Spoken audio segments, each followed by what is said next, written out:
Okay, so as we're moving into the second half of the semester, what we are getting into is the cardiovascular system. And so for the second half of the semester, we've kind of been ramping up towards systems where we find a little bit more physiology paired with that anatomy. So it's not only learning the parts now, but certainly a little bit more about what they do. We're finding that we're spending a little bit more time down at the cellular level, down at the molecular level. We had a glimpse of that with muscular system and nervous system, even endocrine system. And now with the systems left in the semester, we are going to see that more commonly. So it is something that we've been preparing for, that we've been kind of ramping our way up to. And it's something to keep in mind that you have to, like a language, like we said before, it's not only knowing the vocabulary about what that is and what that is, but being able to put these things together in order to be able to communicate about them and understand about them. And that's really where we get to physiology on a conceptual level. So for cardiovascular system, this system is broken up into a couple chapters, one on blood and the other on the cardiovascular aspect, the heart and the blood vessels. So we're starting out with blood this week.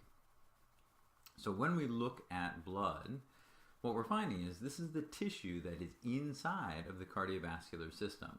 So it's pretty important as a distributor of substances around the body. So we need to know about the tissue itself, this fluid tissue. Okay, so when we look at it, what we're going to find is it's going to be comprised of both cellular elements and what we would call the fluid component or the plasma. And so each of those we're going to need to know about.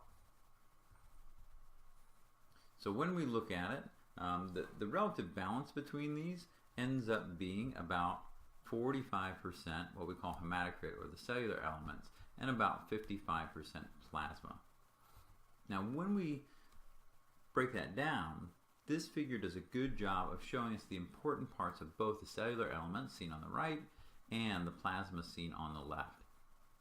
So don't just think that the plasma is just, basically water moving the cells around. There are lots of substances or solutes that we find inside of the water inside with the water, transported around in the plasma that each have an important role in the body. And so you do need to know examples of molecules and ions that we find inside the plasma and what they do, particularly these that we see at the end of the list here. Now in terms of the cellular elements, you also need to know the three cellular elements, right? The red blood cells, the white blood cells, and the platelets. What are they and what do they do? We can see a very simple type of function over on the right hand side over there. But notice that with the white blood cells there are 5 different types. And we wouldn't have 5 different types, right? 5 different structurally different types or anatomically different types if we didn't have 5 different physiological functions associated with them. So we'll see that going through as well. So we talked about the red blood cells. We learned their official names and their shape and their role in the body in terms of transporting oxygen and using this protein that's called hemoglobin that has iron at the core of it. We also talk about where these red blood cells come from and the hormone that controls their production called erythropoietin, right? The erythro is the red part of red blood cells.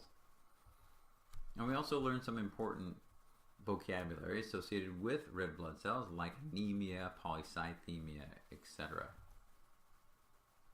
Alright, so like we said, white blood cells are also important, mainly knowing that there are 5 different types and what they do. I like this table here because it brings it all together. Again, we see red blood cells, talks about the number present, what they do, etc. And when we get to white blood cells, or leukocytes, 5 different types. Granulocytes, that's a nice line there, and agranulocytes. But each one, like you see over in the right column there, has a different way that they help to protect your body against what we call pathogens. And then the platelets as well in terms of their role. So we're talking about how platelets come about and what they do, and that actually leads us ultimately into blood clotting, which is an important aspect of this chapter too. Before we get to that, like we said, we go into the plasma. We talk about the different substances that we find inside of it, 3 main different plasma proteins and what their roles are. talk about other types of solutes that we find in it as well. Okay, so towards the end of the chapter, we get into a couple specialized topics having to do with blood. Hemostasis, not homeostasis, the type of homeostasis. Hemostasis is referring to blood. Hemo, hemato, etc. is trying to keep the blood that you have inside of you. So the clotting process, effectively. So you do need to know the steps of the clotting process, including the formation of what we call a platelet plug, and then what's called vascular spasm, as blood vessels where they have smooth muscle in the wall will try to kind of close themselves off. And then ultimately, the major process that occurs is called blood clotting. And at the end of this clotting process, which is a series of chemical events, kind of like a domino effect, we end up activating this soluble plasma protein called fibrinogen and having it come out of solution and act as fibrin, which are protein fibers which will reinforce the platelet plug that's at a broken blood vessel and form a nice solid clot. The other specialized topic that we see at the end of this chapter that's important is the blood groups. So knowing the 4 different types of blood that we have, knowing potentially your blood type and where you can donate in terms of who you could donate to, who you could get blood from, and this process of interacting antigens, which are on the cells themselves, and antibodies, which will potentially bind with them. And that's what we see here. So for each of the 4 different blood types, you should know what it means in terms of the antigens present and the antibodies present floating around in the plasma for each of these 4 different blood types. And if you had a particular blood type, then you could say what antigens are present on the cells, what antibodies are potentially floating around in the plasma.